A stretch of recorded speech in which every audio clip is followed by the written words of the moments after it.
Hey guys, it's Caitlin and welcome back to my channel. If this is your first time watching me, be sure to hit that subscribe button because I make videos just like this every single week. So today is the first day of Mental Health Mondays. It would have been last Monday, but the video I made was really long and it took a long time to edit and I just never got it uploaded. For today's topic, I'm going to be talking about my own mental health story, just to introduce you guys to what I've gone through and my own personal struggle. I'm really nervous about this. I'm really scared. This is the fourth time I've had to film this video, and yeah, I really hope this goes well. I hope you all enjoy it and just keep watching. So it all started when I was born. I'm just kidding, but for as long as I can remember, I've always been really anxious, especially whenever it came to talking to new people. My parents just thought it was shyness, but it was a lot deeper than that. Every time I would think of talking to someone new, my stomach would get like really sick and my heart would race. The first time I ever really dealt with depression was whenever I was first diagnosed with my Crohn's. If you want to know what that is, let me know if you want me to do a video on that, or you could just go look it up because I don't really feel like talking about it. But I was diagnosed in the summer before 6th grade. The date was actually 8/8/2008. Which is kind of funny because that's the day Shawn Mendes would have turned 10, and also because, like, you know, 888. It's weird. I went into 6th grade feeling kind of alone and that sort of thing. Like, no one else had that disease and they didn't understand my pain.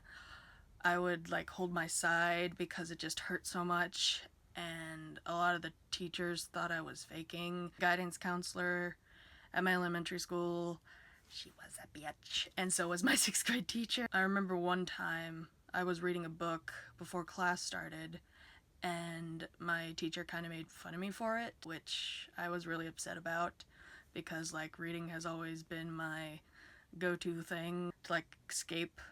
They would always say about how junior high was really hard and scary, and that made me even more anxious and nervous. I was like, no, I don't want to go. Like, don't make me go, please.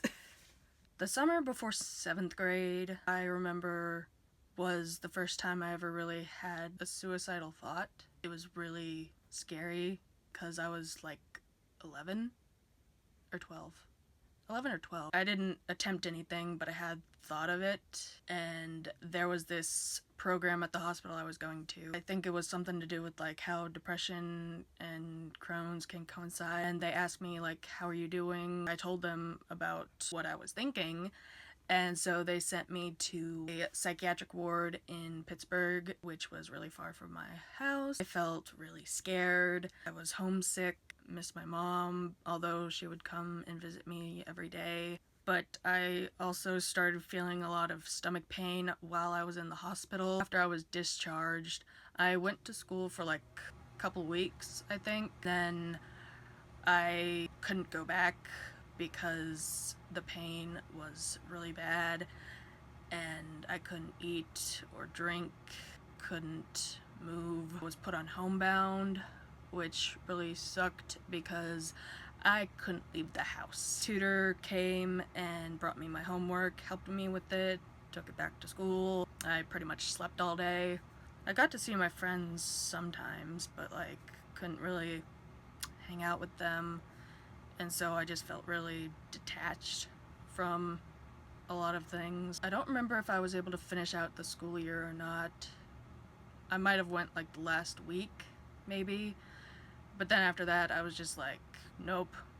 Couldn't even go on the summer Girl Scout trip. It was that bad. That was the first time I ever felt majorly depressed. Luckily, they got me on meds that worked, and 8th grade was actually pretty fine.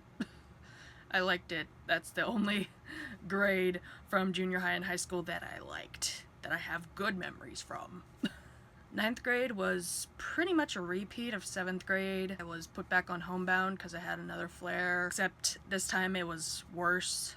I wasn't able to really keep up with my homework. My grades started slipping, and just being stuck at home again made me really depressed. I felt like I was losing myself because all I knew was pain.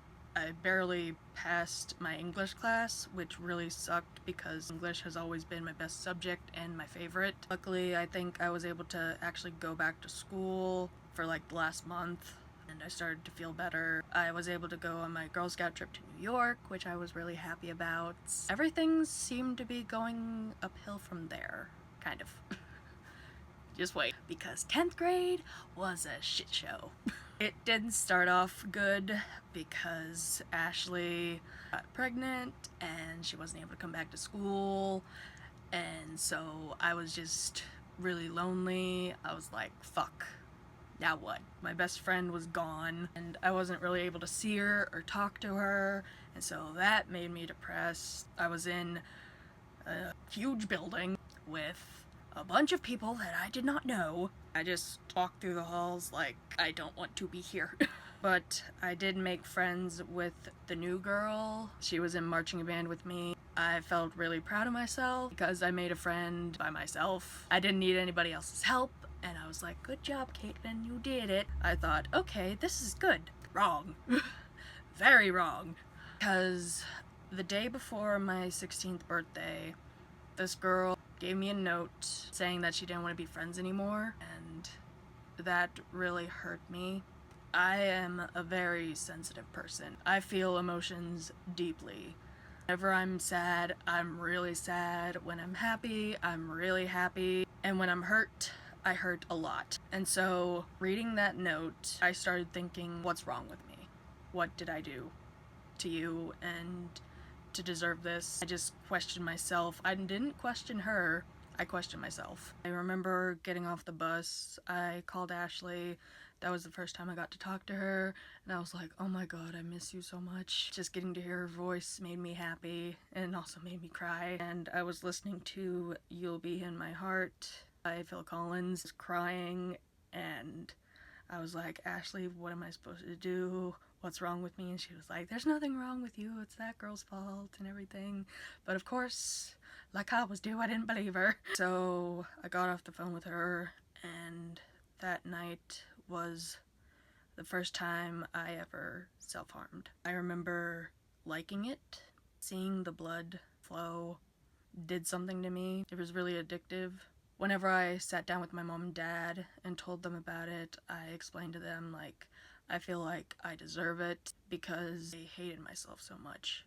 My self-esteem went down and my self-hatred just went up. I couldn't really trust anybody anymore. I didn't want to talk to anyone. I was kind of like withdrawing. So they sent me to a hospital. I think they adjusted my meds. I actually had a good time at the psych ward. I made a lot of friends, and all the people there were just really nice to me. There were a couple other kids there that also had scars like me, and so I didn't feel so alone. Then whenever I was discharged, I was like, I want to go back. I don't want to be out in the real world. I just want to go back. And sometimes I wish I would have, because then I wouldn't have to deal with the next year. So, 11th grade wasn't the best year ever. Started off the first couple days at the high school, but then I switched up to tech. It had programs like marketing, which is what I did, cosmetology, health, HVAC, carpentry, stuff like that. So I went to tech because I didn't really have a plan of what I wanted to do. From a really young age, I didn't see myself having a future, which is really sad. I started to get even more paranoid. During 10th grade, it was okay, I was able to handle it.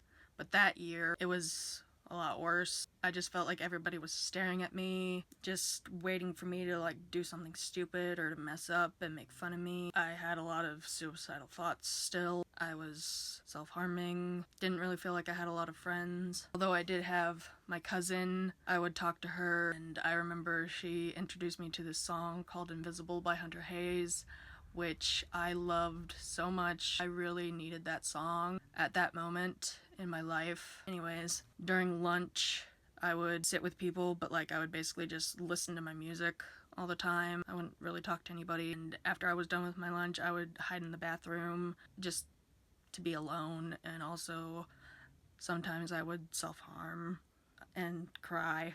I felt so depressed, so empty, numb. It's really hard to describe how I was feeling, because I was like feeling so many emotions but then feeling nothing at the same time. 12th grade was okay. Like, it was my senior year. I was like, yay, I'm almost done. I still felt alone because everybody was talking about, like, what they were gonna do after high school, where they were going to college, and I was like, I have no idea what I'm doing. Because, like, I never really made a plan. I didn't see myself getting this far. I was still feeling a little bit paranoid, didn't really talk to anybody much, mostly listened to music. That year was also the year my parents started fighting a lot. My dad was kicked out, and basically my parents were heading for divorce, which really sucked. My main support system through that time was my dog Larry. During that whole time, I was basically kind of split between my parents. I felt closest to my dad, and I felt really bad for him, but then I also kind of understood my mom. It was really difficult. At that time, I made a decision that I wanted to go to college, so I toured IUP, Seton Hill, and La Roche. I chose La Roche in the end, and I went there for 2 days. I did not like it. I felt really anxious. I felt homesick. I cried in the bathroom, and I cut myself, which was the last time I ever self-harmed. I haven't done that in 2 years, but I called my dad and I was like, can you come get me please? So that was the first time I dropped out of college. 2017, last year, wasn't very good. I had gotten a flare-up of my Crohn's like late December, early January. I was sick for my birthday. I wasn't able to go to work. And then my pap passed away on February 1st. I remember that being the worst day of my life. I was in the room with him when he took his last breath. It was just really traumatizing because I watched them take his body out, like they put it in a body bag. I still think about that to this day. It was the worst thing ever because I never dealt with anybody major in my life dying. I was really close to my pap, and grief is the hardest thing ever. Like, after that, I felt so numb. Like, I literally felt nothing. I didn't want to do anything. I lost all motivation that I barely even had. I left my job that I really, really liked. And after that, I just felt like I really didn't know what I was doing. I just wanted to be with Pap, but I got another job at a campground, and there was this bridge I would always drive over, and one night I had a dream where I was sitting on a park bench with my Grammy and my Pappy, and I had drowned in the dream in order to get there. So I was like, if this is the way, I gotta do it. That was the last time I tried attempting suicide. Luckily, things kind of changed from there. I was still struggling with my Crohn's, but I did go to Seton Hill in the fall 2017. I dropped out after a week, so I'm a 2-time college dropout. Yay. My Crohn's finally went away, like December, January. Right now, I'm doing okay. Doing YouTube helps a lot, and I got my old job back. I'll be starting soon and just trying to figure stuff out. So that was my mental health story. I hope it kind of made sense. I tried my best. I hope that this helped even one of you. If you liked it, please give it a big thumbs up. Share it with your friends, family, anybody who you know is struggling. I do have a couple more ideas on topics that I would like to do, but just remember that you guys can get involved by leaving a comment or tweeting me at LadyKate116 on Twitter, and or using the hashtag MHMWithKate. I will see you on the next one. Bye, guys.